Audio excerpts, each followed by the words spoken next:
All right, welcome back into the podcast. Excited for this guest. He's been on once before. He was on with his podcast partner from the Bootleg Football Podcast, EJ Snyder, who, of course, is on this podcast plenty of times and was just the last guest before the draft to talk about kind of what he thought the Bears might do. And now his podcast partner, Brett Kollmann, you'd probably know him well from the NFL Film Room, at Brett Kollmann on Twitter. And if you're not following him on Twitter already, then you're doing Twitter like Elon Musk, and that is incorrectly. Brett Kollmann joins us now. Brett, Bill Zimmerman, how you doing? I'm doing great. Thanks for having me on. Well, appreciate you jumping on. Want to kind of dive into the Bears and the NFC North and kind of how this is all going to shake out with the draft here. But for those who may not be too familiar with you, I want to ask you, where are you with your Bears fandom? I know you've struggled with the Texans at times, and you were thinking about adopting the Bears. And so for fans who kind of don't know where you're at, are you still full in on the Bears, or are you after a 3-14 season? Are you a little skeptical? Oh yeah, no, I'll always love the Bears. Just like so full disclosure, I have Texans fandom going back to when I was a kid because my dad lived in Houston. And then when I was in high school, my dad moved to Chicago, and he lived in the Loop over off Van Buren for a long time. And he was in Chicago for many years. And so I adopted the Bears. I was like, I want to root for wherever my dad is. So I adopted the Bears as my convenient NFC team. And it's just been downhill ever since. So I feel like I'm the bad luck charm. But my biggest contingent of fans that watch my content are Bears fans, and I have a deep love for Bears fans in general, and obviously having a connection to the team with my dad being a Chicago native for quite a bit when he was working there before he retired, and now he's back in California.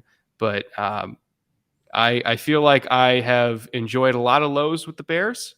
I've enjoyed a lot of lows with the Texans, and I'm waiting for one of them, any of them, to just give me like one high. That's all I want. Yeah, it's been a long wait for anyone who loves the Bears and really is under the age of 40.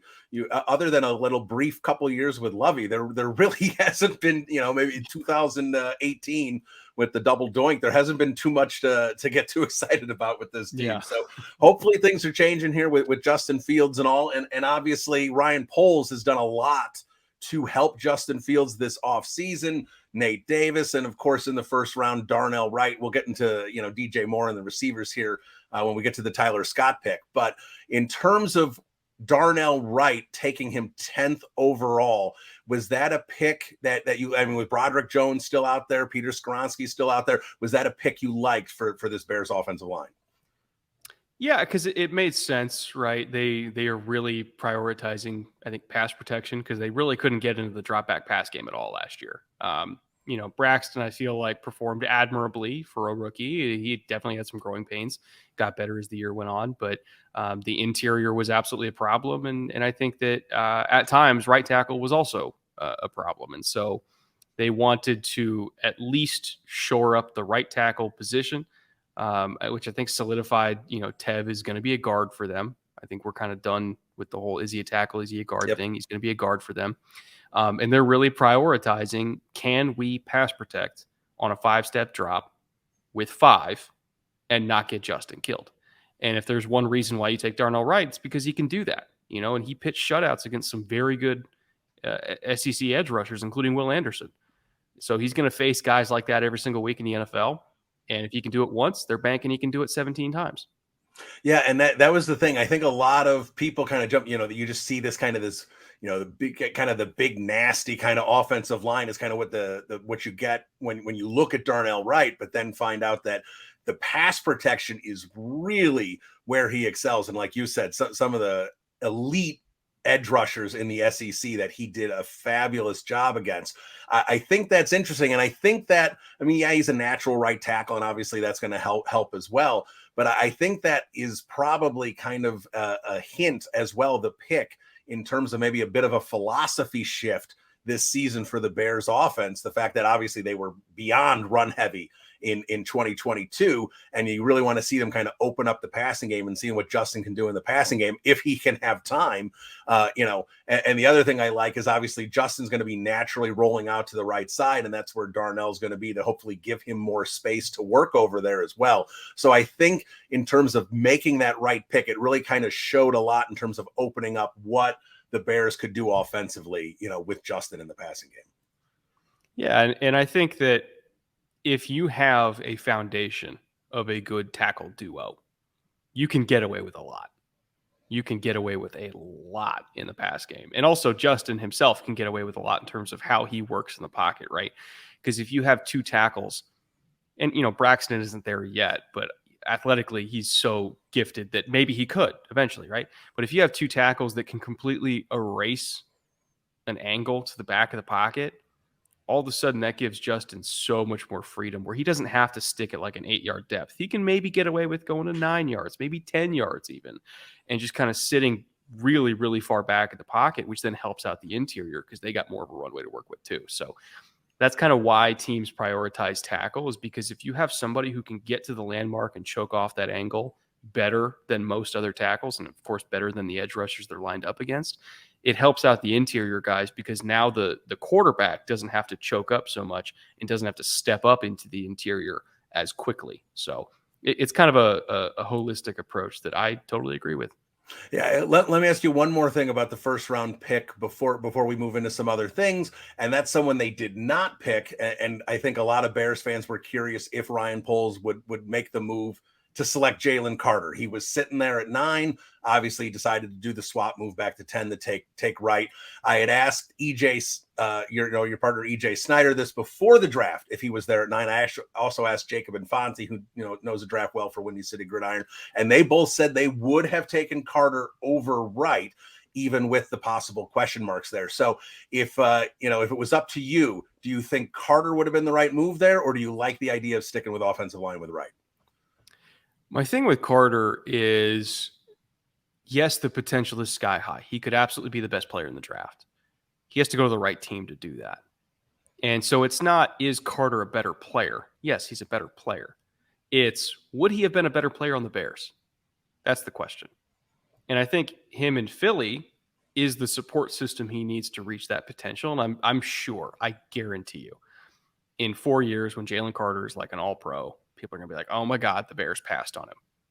Would he have been an all-pro in Chicago without the same veteran structure around him? Like if Robert Quinn was still there to guide him, maybe. If Akeem was still there to guide him, maybe. But I don't see the same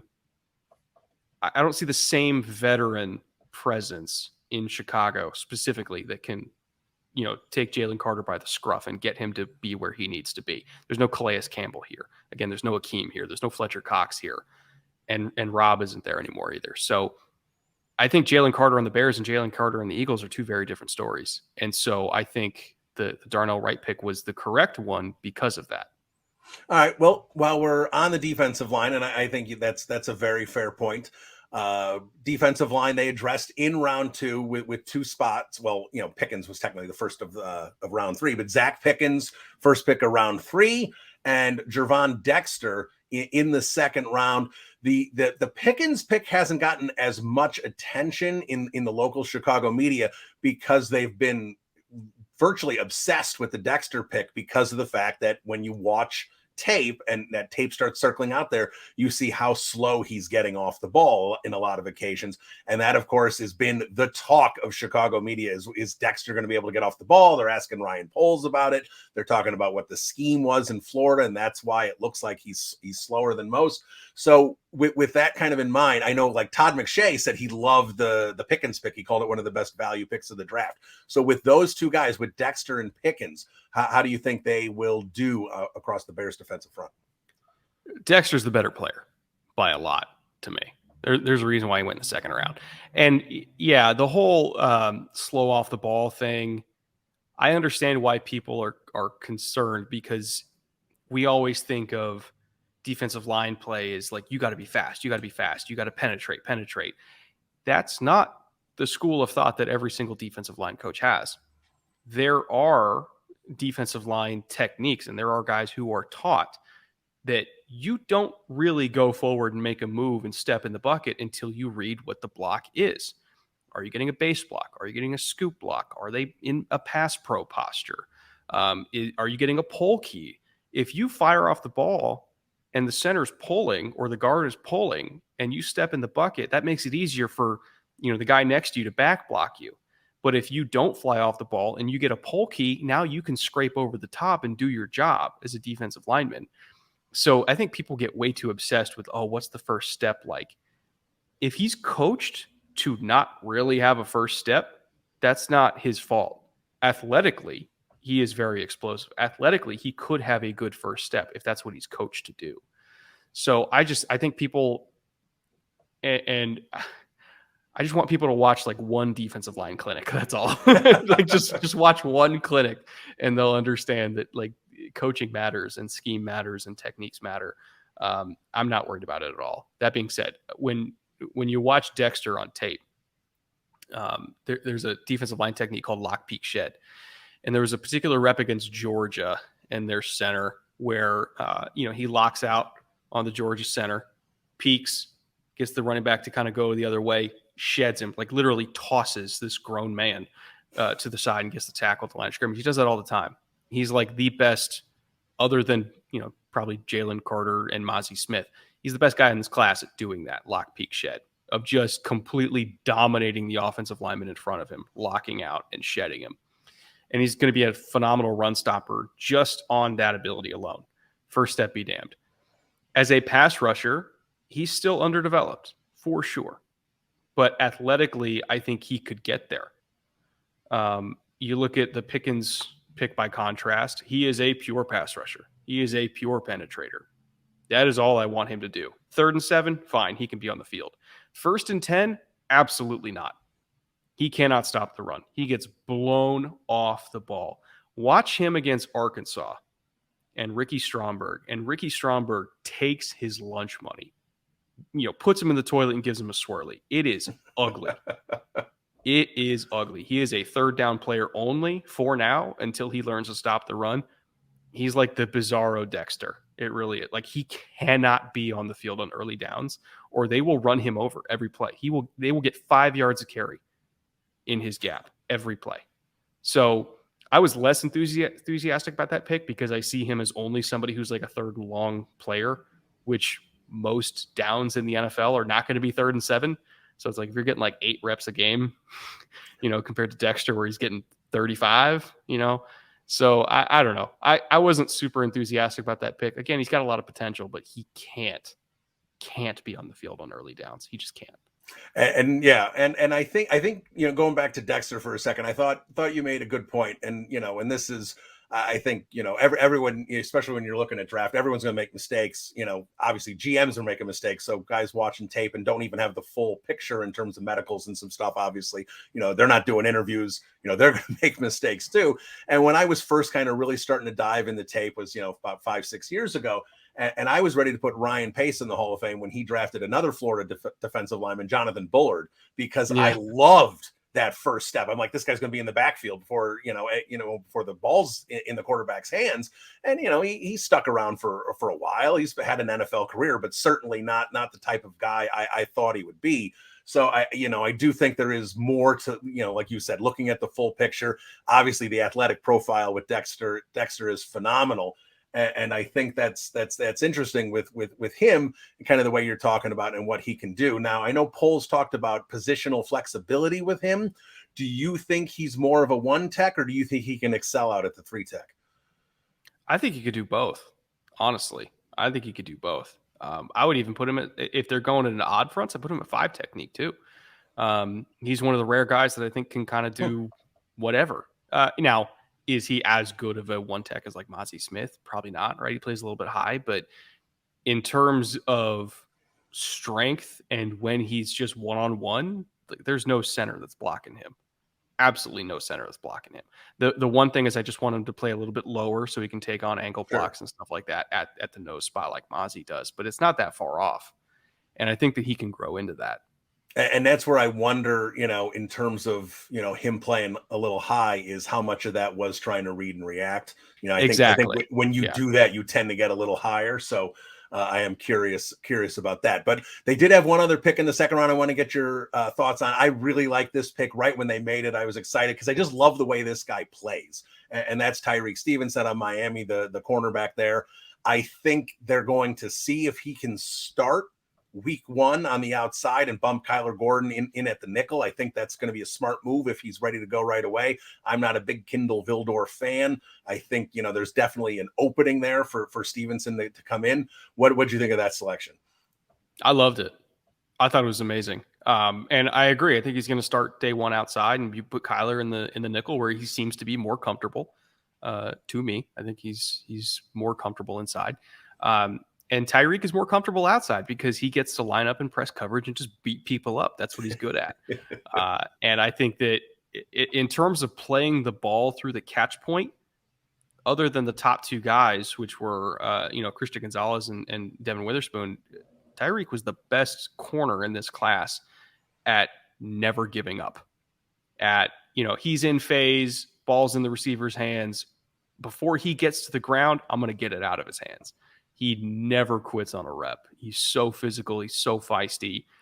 Long speed is fine. It's above average. He's not like a burner who you will never get away from, like Gonzalez and like Witherspoon, right? Or when Witherspoon's healthy. There are some guys in the league who I think will get a step on him vertically, but as long as he has a say in it, where he can beat you up at the line of scrimmage, he's going to make you work hard to get that step. And he's going to make it a really tough throw. And even if you do get that step, he's still going to be right behind you and trying to rake that ball out, as you're going to the ground. So I really, really, really like Tyreek Stevenson. He is as solid a corner prospect as they come, and somebody who I agree probably will and should start week one. Yeah, I was like, when that pick happened, it was just kind of one of those. That's it, right there. Especially coming off the Dexter pick, which I was a little, you're higher on it than I am, and that's great. I trust your opinion more than I trust mine, but yeah, that root pick I felt really good about. But before I get into a couple NFC North teams with you, I want to ask you about the fourth round for the Bears, because they addressed offense there with two guys I think a lot of Bears fans are really excited about. In fact, when EJ was on this podcast before the draft, and we talked about how the Bears should address the running back position, should they take a day 3 running back?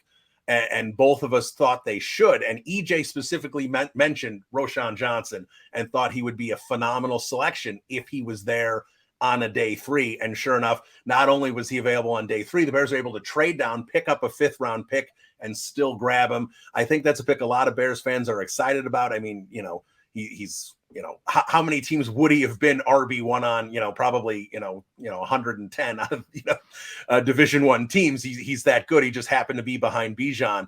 I think that's one a lot of Bears fans are excited about. I'm excited about it. What do you think of his fit in Chicago? He is an absolute machine. And in terms of efficiency per carry, I'm not saying he's Bijan, but in terms of efficiency per carry, he was even above Bijan in a lot of key metrics. In terms of yards after contact per attempt, he was at 4.3. Bijan was at 4.1. In terms of missed tackles forced per attempt, Bijan, I think, was 12th in all the FBS at like 0.28. Roshan was first out of hundreds and hundreds and hundreds of FBS running backs. He was first at 0.35. He breaks an insane amount of tackles. And he just didn't get that many carries because, again, Bijan is incredible and obviously should have been drafted ahead of Roshan. But Roshan was drafted later than I thought he would have been because he is such a talented runner. Former high school quarterback. He was a 4-star dual threat quarterback. So you can kind of do some fun stuff in the red zone with him, by the way. They ran some Wildcat stuff at Texas with him that was very effective. You could do that with the Bears too. Can absolutely block on third downs. And I think he's at least going to get on the field as a rookie for that. Can catch passes a little bit. Not that he's as good of a receiver as Bijan was, but very few running backs ever have been as good of receivers as Bijan was. But he's still absolutely functional. But just how hard he is to get on the ground, how talented he is. I love Khalil Herbert. I say this is somebody who had Khalil Herbert ranked 4th in my rookie running back rankings when he was coming out. I had him in my top 4. How about People thought that? I was nuts. And then Khalil Herbert became Khalil Herbert. Yeah. Man can I run think the Roshan football. might be better. I really do. I think he might start. And I love Khalil. I still think Roshan might start. Yeah, I think especially, and you brought up the pass blocking, and I think so many rookie running backs really struggle in that department because they've been such feature backs their whole lives. It's not something they're asked to do that much, and you just you see it all the time. Like when you're looking at draft profiles or watching tape, you're like, all right, well, this guy needs to work on pass blocking. This guy needs to work on pass blocking. The fact that he can be out there on on every down and being able to know that that is a guy who's going to be able to help protect Justin Fields, which is kind of the key of this entire season. The fact that he's there, I think, accelerates his time on the field as a rookie. I sent out a tweet after the pick. I know Foreman's a nice player, and I know Herbert can run the ball. I like Herbert as more of an RB2, as that change of pace guy when he's just running the football, because Herbert's a guy who struggles in pass pro and certain things like that. I think he could be the Bears starting running back within about the first 4 or 5 weeks of the season. I'm that high on him. Yeah, and I said, oh, he'll get third down work, but because of pass blocking. But also, you have to think a lot of modern offenses. You've got checks at the line of scrimmage if you get a favorable pass look on first down. Just because they call a run on first down doesn't mean it's going to be a run, right? If Justin gets the line of scrimmage and he's like, we got a midfield close look here. I got a one-on-one outside with DJ Moore on a corner who I know he can beat. Let me check to a pass play. Oh, man, but they got the nickels kind of looking at me funny. Let me get to a six-man pass protection. Are you trusting Khalil Herbert on first down on that, or Roshan, right? So Right. he might get some early down work as well, because if they feel like they can't check into pass plays they want to check into because they don't trust the six-man pass protection with Herbert on the field, that's how Roshan gets on the field even more, right? So if your offense is more flexible with him on the field, he's going to be on the field. Yeah. And switching over to the other skill positions on offense at wide receiver, obviously want to get your opinion on Tyler Scott, but also kind of how this wide receiver core has evolved, because week 1 of 2022, Darnell Mooney was obviously the ace out there at wide receiver, but you're talking about St. Brown, you're talking Pringle, you're talking Pettis. I mean, this was as weak of a wide receiver group in the NFL. And in one-off season, and obviously the in-season trade last year, I don't think anyone thinks trading Chase Claypool for this 32nd pick is a good value. But at the same time, adding Chase Claypool to the group, obviously getting DJ Moore from the Panthers for that first overall pick trade, big there, and adding Tyler Scott. Now suddenly St. Brown is not wide receiver 2, he's wide receiver 5, kind of thing, potentially on this team. And suddenly you've got depth and you've got players who can make plays for Justin Fields. So what do you think of kind of how Poles has, evolved the wide receiver group, and specifically, what are your thoughts on Tyler Scott, another guy Bears fans are excited about? With Scott specifically, I see him as like a complementary like Z receiver. I never want him on the line of scrimmage. That's going to be DJ Moore. It's going to be Darnell to a degree. I never want Tyler Scott on the line of scrimmage because he will get beat up by press coverage. You watch the Temple game with him specifically, and they beat the tar out of him at the line of scrimmage. It was bad. I will say, as a deep threat, though, when he's given a free release as a Z receiver, his deep speed is real. It's legit. And his ball tracking ability deep down the field is real and is legit.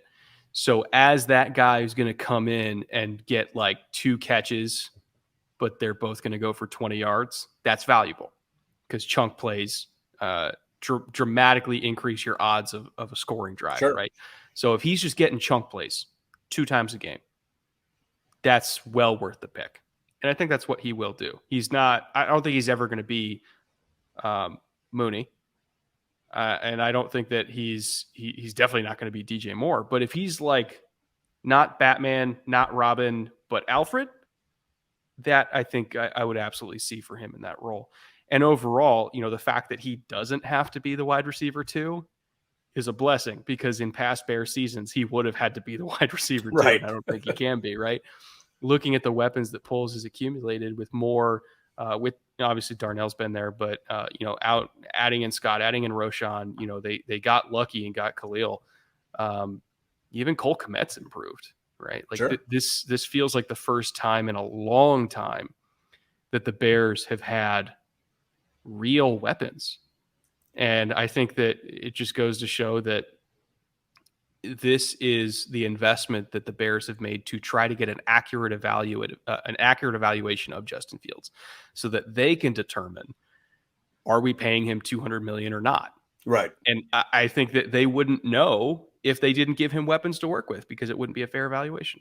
Yeah, and that's going to be a big evaluation this year because if the Bears are 3-14 again, odds are Justin Fields is not the guy or suffered some horrible injury, and they're going to be sitting there looking at May or Williams next year potentially. So I think they've done that. They're going to give him ample protection. They're going to give him enough weapons, and certainly there's not going to be excuses this year for Fields if he and I think a lot of Bears fans are excited. I think there's still some lingering doubt on some with in terms of the passing game and what he can do, quick game, things like that.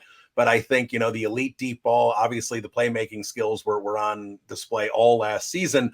I think this is the season for Justin Fields to really break out. I think a lot of Bears fans believe that. Obviously, Poles, Getsy, and Eberflus believe that.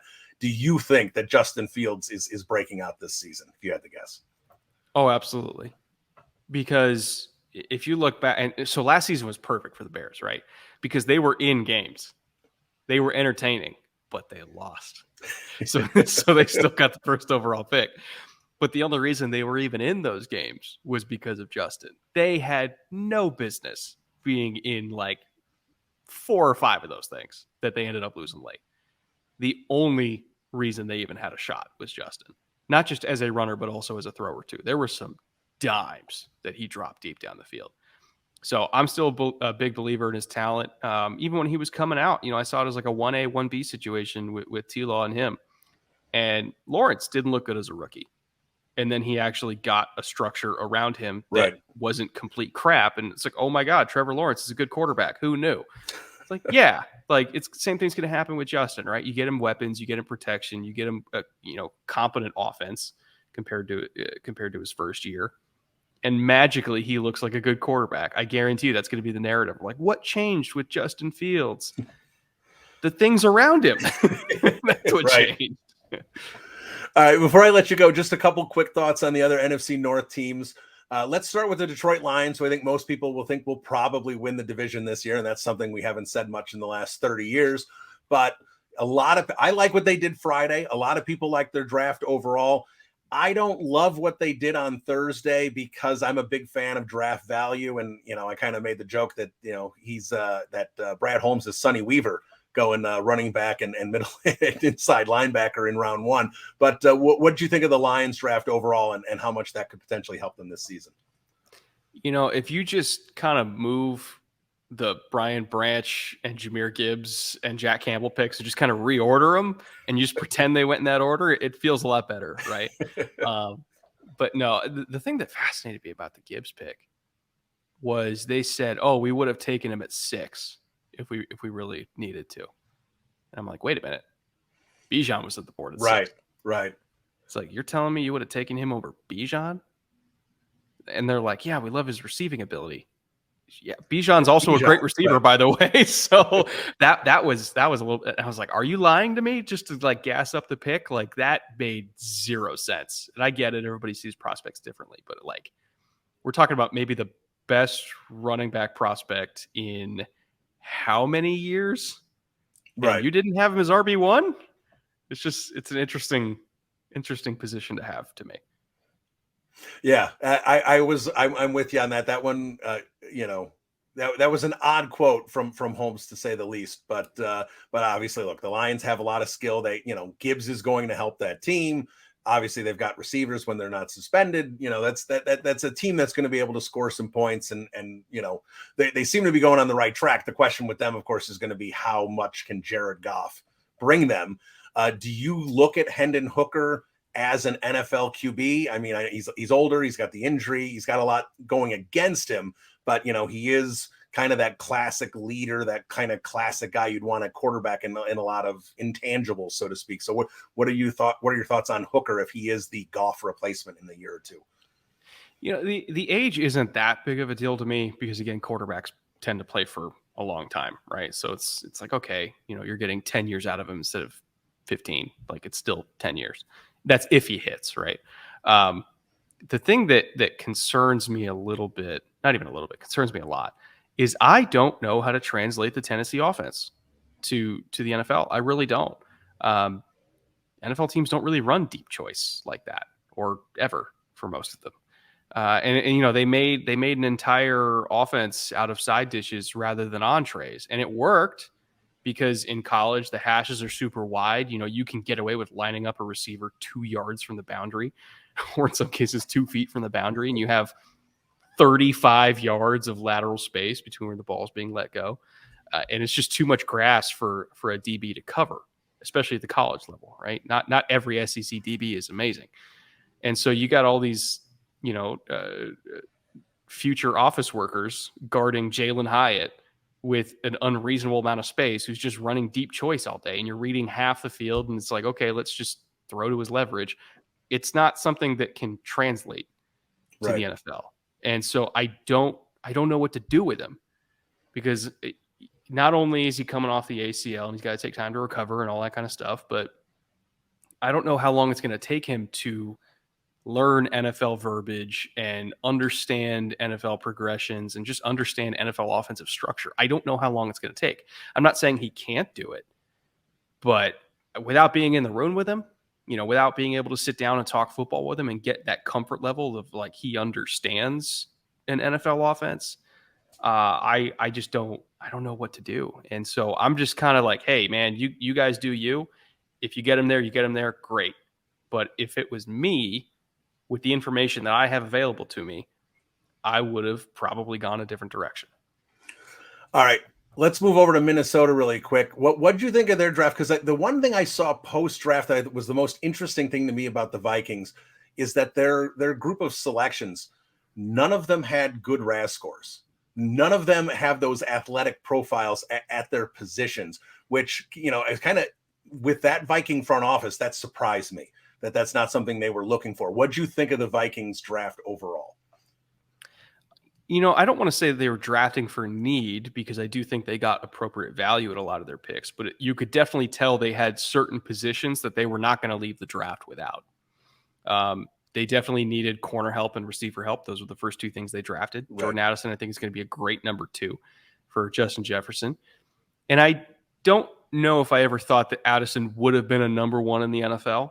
I think he does profile as like a top end number 2, similar to like a Tyler Lockett type of deal, right? Tyler Lockett is a number 1. We're kind of like, I don't know about that. Tyler Lockett being a compliment to DK Metcalf, now we're cooking with gas. Right. I see it as a similar type of role. He could play inside, he could play outside, more outside as a Z rather than an X, just because he is a little bit small. But as a slot assassin, love that pick for them, even though his upside isn't the same as like a Jonathan Mingo. I still think that for what he offers them and the role that he would play, he was still the correct pick. Mekhi Blackmon, I absolutely love that pick. I think it's a perfect fit for them. They got him all the way in round 3. I thought he could have gone round 2, and it would have made total sense. Like him and Tyreek Stevenson, you put them right next to each other, and take either one. I'm good with it. Gotcha. So the fact that they got him around later was awesome. Very physical press man corner, easy gas, just effortlessly stays stride for stride down the field. Very productive. They targeted him a lot at USC, and he still had 17 pass breakups and 3 picks on top of that. Ultra competitive, great technician. Sometimes like tackling, I think is kind of like it's not that he's a bad tackler. He's just not a very enthusiastic tackler. So that's kind of like the knock that I have on him. But I thought he was a great pick and a perfect fit for what I think Flores wants with that defense, which is guys that can play man and beat people up. All right, and let's wrap this up with the Packers. Obviously, Bears fans always interested to see what's going on north of Green Bay. I think a lot of Bears fans are excited that a certain someone is now in the Big Apple and not in Green Bay. I think a lot of us had seen enough of him. But, think kind of interesting. I think a lot of people have kind of looked at the Packers draft and going, I don't know how much this draft is going to help them this year. This might have been kind of more of a big picture, long-term draft. Then you see the Jordan Love contract where he gets extended. but it doesn't exactly boost a ton of confidence from the Packers side or from Jordan Love's side for that matter, kind of settling in on a contract like that. I thought that was interesting. Where obviously I know the Packers kind of need to do a salary cap reset, and they're kind of in a difficult spot in a lot of ways. But where are you with the Packers and the direction they're headed right now? I think they're kind of an interesting case. This is a draft for 2024 and 2025, not for 2023. Like you said, they are punting on 2023. They're like, look, we understand we can't beat Detroit right now. They probably can't even beat Chicago right now, if I'm being realistic. Like, I think Chicago's got a better roster than them, and they definitely got a better quarterback than them. So they're at best third in the NFC North. They're probably fourth in the NFC North. So again, they're drafting for future contributors, and they're not sweating it, which is probably the right approach. Like, I don't think there was any draft that could have saved them this year and made them NFC North contenders. I just don't think the overall roster is there. So they did the right thing. That being said, there was a lot of fans confused about the not just getting tight end early, but double dipping at tight end, right? So early. And it's like, okay, well, we took Musgrave early. Like, why come back that quickly for Tucker Kraft? That's the point. They don't want to have to live in 11 personnel. They want to live in 12 personnel and 21 personnel and 22 personnel. If we're counting DeGuara as like a fullback, H-back type, not a true tight end. They would love to just have big bodies on the field, but more importantly, big bodies that they can flex out to play receiver so that they can, get the defense into base looks to match up against all these 12 and 22 personnel runs. And then all of a sudden you're putting Musgrave out wide and you're putting Tucker Kraft in the slot, and you got some like linebacker that runs 4.7 on Luke Musgrave and saying, go cover him. Like, and he can't do it. So I think they're trying to recreate like the early 2010s Patriots offense, where they did that a lot. They came out in heavier personnel groupings and then spread out to empty because they had the tight ends to do it. The Chiefs did that. Like the Chiefs majored in 12 and 13 personnel last year, and they were arguably the best offense in the league. So I think they're kind of taking a key from that of big bodies are coming back, and they're trying to get ahead of that curve while they can. Do you think, and this is kind of where I think the roster, while obviously it's got plenty of flaws, as you mentioned, I think it's still overall, it's got too much talent in too many spots. Could you see this as a very quiet, like you said, punting on 2023, but in a little bit of ways, kind of maybe tanking a little bit to potentially be in the, I think whoever's number one, unless something bizarre happens, isn't trading out of that spot, in my opinion, but potentially being in a position to maybe go up there and grab a Drake May if Jordan Love isn't the guy. If the Packers get Caleb Williams, Chicago will burn to the ground. Oh my God. I don't think the Packers roster is bad enough to be 2-15 and sit there for Caleb Williams. Rashawn Gary has a hangnail. Guess he's out for a month. Ooh. Like, that's, if they pull that shit and they get Caleb Williams, I'm going to lose my mind. Even Drake May too. Like, it's just, come on, just be bad for 10 years. Right. Just do it. Take your medicine. God. I just part of me just feels like it might be a quiet tank. I don't know. It might be a loud tank by October. We'll have to see. We'll have to see. I will say this though, like, Caleb Williams is making so much money at USC. If he doesn't like who's at number one, he doesn't have to come out. That's something that people aren't talking about. But like, now that NIL is a thing, right? Players aren't desperate for the money anymore. If he thinks that he has a better chance of getting a Pat Mahomes style $500 million contract by not going to the wrong organization, if the wrong organization, whoever that may be, in his opinion, is at number one, he can still go back to USC and make another like $6 to $10 million as a senior and chill, and better luck next year, right?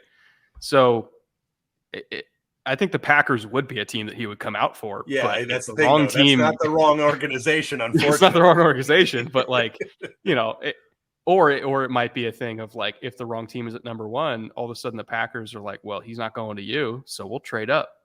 And that's also a nightmare scenario, because then they don't even have to be the worst team. They could just be mediocre and still get them. So that scares the hell out of me.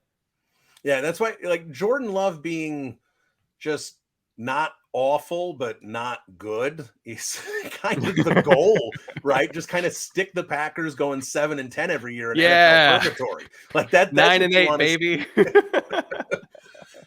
Because it's like, unless like I'm old enough to remember the Packers without a quarterback. Those were wonderful days. I remember Lynn Dickey. Like that's the Packers I want. I really just want to see, give me a few years. That's all. I want them to be in it until week 18 every year and then just not make it. Like that's ideal, right? Like you don't get to be in the playoffs and you don't get a top 10 pick. Perfect. Love it. Yeah, absolutely. All right, there he is at Brett Kollmann. Make sure you follow him on Twitter, and of course check out the Film Room on YouTube, and also check out with EJ Snyder, the Bootleg Football Podcast. Phenomenal football content. You will not be sorry if you check it out. Brett, thanks for so much time. Really appreciate it. Really enjoyed the chat. Thanks for having me.